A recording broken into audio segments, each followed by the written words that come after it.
Hello, my name is Ed Fowler, and I'm this year's chairman of the Monument Builders of North America Educational Committee. I'd like to welcome you to this videotape on rock pitching. Rock pitching was taught at our recent Next Step seminar, and it was so popular with the members that we've done this videotape to pass on these techniques to you. I'd like to thank Rogan, Jim, and Tom, the owners of Bevel Granite Company, for letting us use their facilities today, and also for letting us our instructor, whose name is Reggie Stedman. I'd like you to meet Reggie. Hi, Reggie. How you doing? Reggie was the expert who taught rock pitching at our recent seminar. Reggie, how long have you been pitching stones? 14 years. How many stones do you cut a day? On the average, about 25. Well, you're certainly an expert. That's why we used you at the seminar. These are the basic chisels that you need for hand pitching.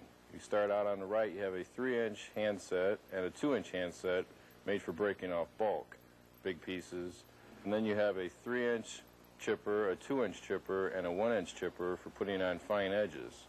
And then you have a 3-inch miter chisel or tracer and a 2-inch tracer for putting on corner lines. You have a point chisel for getting off humps, and then you have a 3 to 3.5 pound hammer. This is one of your most important chisels. This is a 3-inch handset. It's square on the face. A lot of people don't realize that the angle of your chisel makes all the difference in how it breaks. You can control the angle of which direction it's going to break just by the little bit of difference in the angle of the chisel. You want to go from one side of the carbide to the opposite side of the handle, being square to the stone. Like that. That will go straight down. If you kick it out a little bit, it'll go straight out. If you go too straight, it will undercut. The actual surface of the handset is dished out to the radius of a bench grinding wheel. You're holding it against the bench grinder until the wheel is actually hitting the whole surface of it. Hitting the whole surface, dishing out the center of the carbide. I can't stress enough how much you have to sharpen your tools. You need to sharpen them every day or every 20 or 30 stones that you work on. You need to let the chisel do the work. If it's nice and sharp, you just have to barely even hit it, and it'll do the work by itself, instead of hitting it and then breaking the stone because your tools aren't sharp. You'll know when your handset is sharp enough when you can stand it up on its side and it stands up by itself, like that. Okay, we're both practicing safety. We have our safety glasses on. The next step is how you approach the stone, Reggie. The key to that, of course, is measuring. What are the basic techniques of measuring? Your lines must be straight. Squares are square. You measure once, right? No, you measure 3 times. What are some other techniques about measuring? You want to try to use the uniform sides, like a straight side, as your first side, and you take the bulk off of one side instead of taking bulk off 2 sides. When I start pitching on a slant, I usually draw all the lines front and back. And I'll draw the lines just a little bit oversized, probably about 1/2 inch. You want to draw the top on here.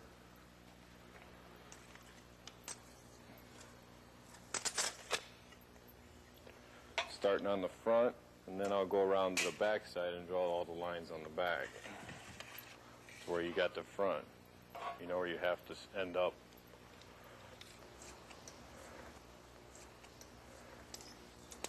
And you know how much you have to break off. You get the lines on the front first, and you know what you're going to get out of it. And once I get the front drawn, I'll come around the back side and draw the lines on the back, keeping them parallel to the front.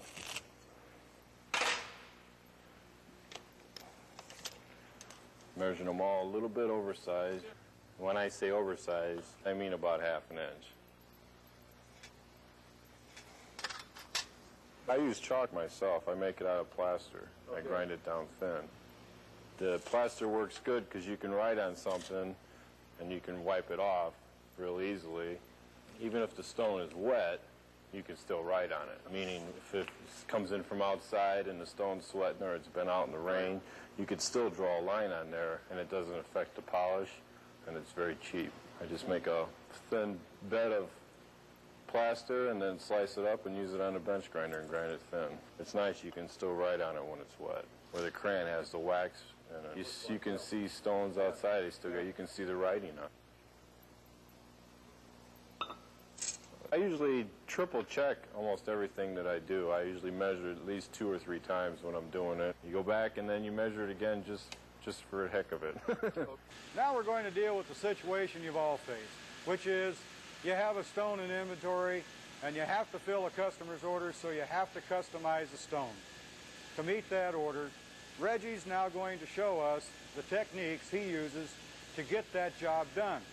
This is a 3x1x8 hickey. I'm going to break off all the bulk all the way around on it with a hand set.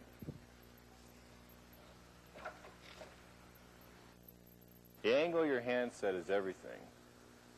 You want to keep the one side of your carbide to the opposite side of your handle, flat to the surface of the stone. If you go too straight, you'll undercut the stone, creating a hole in the side of the stone. Go too little, it'll just break outward.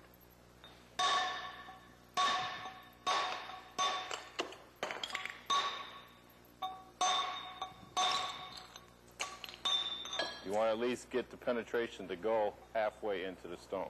That's why I stress the angle of your hand set. You want to get it to break at least halfway into it, if not all the way.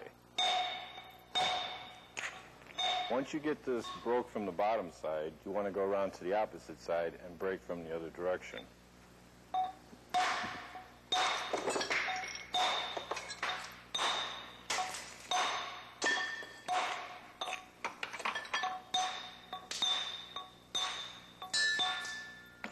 Reggie, what are we going to do here?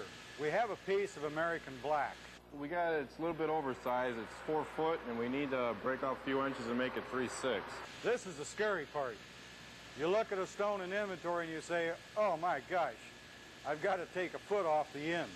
That's scary. First, you want to go from the top, if you can, to hit down, and then you want to go either side, from the back and from the front, to get the control of where the crack's going to go. Okay. I was scoring the surface of it to get a crack started and then go around the other side and make that crack continue to the other side. That's why I stress so much the angle of your hand set. It makes all the difference of where that crack's going to go.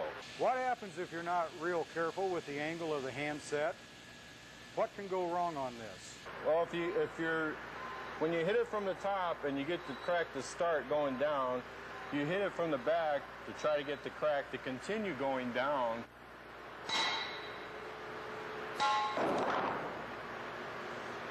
You want to come around the front side and hit it from here to control it. Most people that have seen this for the first time are going to worry about it. Where do I hit it first? Start at the top. Okay. And then go to the back? Yeah, let's go. Start at the top and then go at the back, making that crack continue down the side, going this way, and then go around the front, and you'll continue the crack coming out here. So when we have cracks on the front and the back, that's going to control where it will break. You don't want to try to get it to one big piece, because then you're going to try to be Superman hitting on a stone, and that's when you waste it. If you got it and you hit it from down here and you see that that crack is going, and then all of a sudden it starts going in more, you want to hit that chisel right on that crack to stop it from going farther. This is a 2-inch hand set. I'm going to break the front nose off on this slant, starting off on the bottom, going towards the front. You got to remember the angle of your hand set. You want to get as close to the finish line as you can without going too far.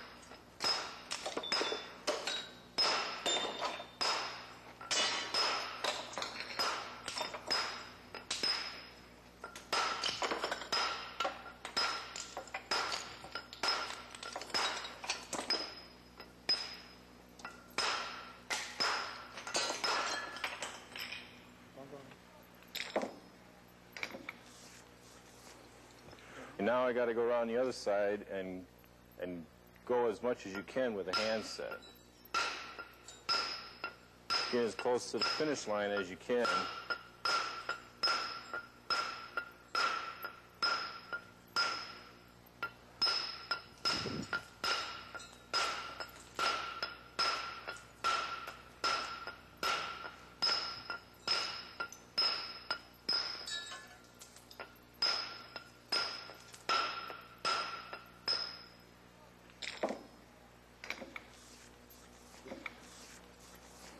Once you get the bulk broke off with your handset, you want to go back with a chipper and put your fine edges on.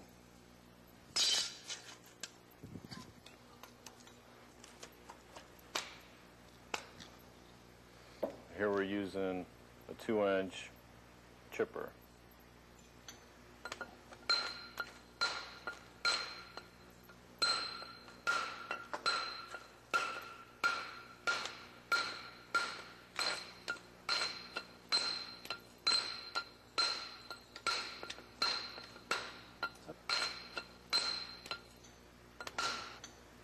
Try not to go right to the finish line the first time. You want to stay a little bit above your finish line and then actually go back and just barely chip your finish line.